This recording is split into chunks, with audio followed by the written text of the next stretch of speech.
మన బ్రేక్‌ఫాస్ట్‌ని హెల్తీగా, ఫాస్ట్‌గా ఎలా చేయాలో చూద్దామండి. దీనికోసం 2 ఎగ్స్‌ని పగలగొట్టి ఒక బౌల్‌లోకి తీసుకోవాలి. కొంచెం పసుపు వేసుకోవాలి. కొద్దిగా ఉప్పు కూడా వేసుకోవాలి. ఈ ఎగ్స్‌కి తగ్గట్టు కొంచెం జీలకర్ర పొడి, కొద్దిగా ధనియాల పొడి, కొంచెము గరం మసాలా వేసుకోవాలండి కొద్దిగా.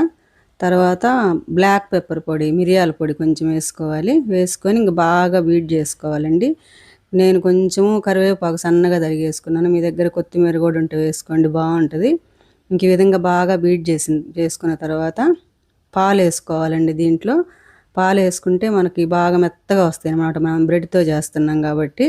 తర్వాత ఈ గరం మసాలా ఫ్లేవర్ని కూడా కొంచెం తగ్గిస్తుంది, ఘాటుని టేస్ట్ని అందిస్తూ ఘాటుని తగ్గిస్తుంది అనమాట. ఇంక ఈ విధంగా డిప్ చేసుకొని మనం ఈ స్లైసెస్ని లైట్గా పోయాలండి. ఆయిల్ పెనానికి పూసి సిమ్ టు మీడియంలో పెట్టుకోవాలి. ఎక్కువ మంట పెట్టకూడదు.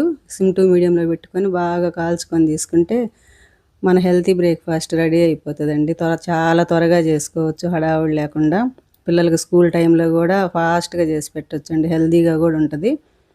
ఎప్పుడన్నా ఒకసారి ఇట్లా ట్రై చేయండి. ఇంకంతా ఈ విధంగా చేసి పెట్టుకోవడమేనండి. చాలా స్మూత్గా, మెత్తగా చాలా బాగుంటాయి అసలు. టేస్ట్ కూడా బాగుంటాయి.